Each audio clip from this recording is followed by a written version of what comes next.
জনমুক্তি আন্দোলন নামটা মনে রাখবেন নিশ্চয়। প্রধান উপদেষ্টা ডক্টর মোহাম্মদ ইউনূস নির্বাচনের রোডম্যাপ ঘোষণা করেছেন। এতে বিএনপি এবং জামায়াতের ভিতরে মিশ্র প্রতিক্রিয়া দেখা দিয়েছে, সেই সঙ্গে এনসিপির ভিতরেও মিশ্র প্রতিক্রিয়া দেখা দিয়েছে।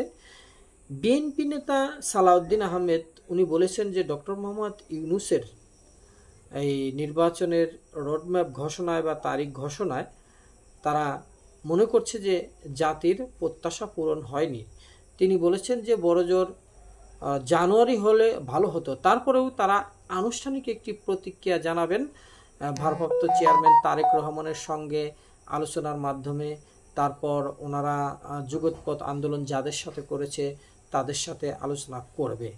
এদিকে জামায়াত ইসলাম গণমাধ্যমে একটি বিবৃতি পাঠিয়ে ওনারা বলেছেন যে ত্রয়োদশ জাতীয় সংসদ নির্বাচন 2026 সালের এপ্রিলের প্রথমার্ধের যে কোনো একদিনে অনুষ্ঠিত হবে।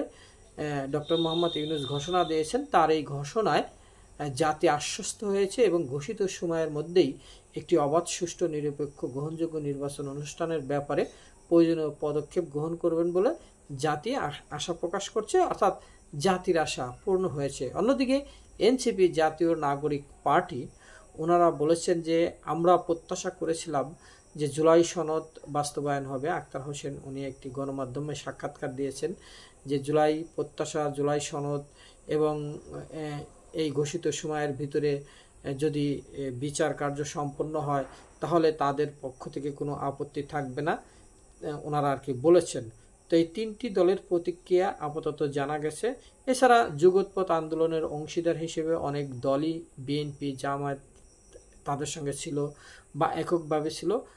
আবার কোনো কোনো রাজনৈতিক দল স্ব স্বভাবে বিবৃতি বা বক্তব্য দিতে পারে হয়তো দু একদিনের ভিতরে।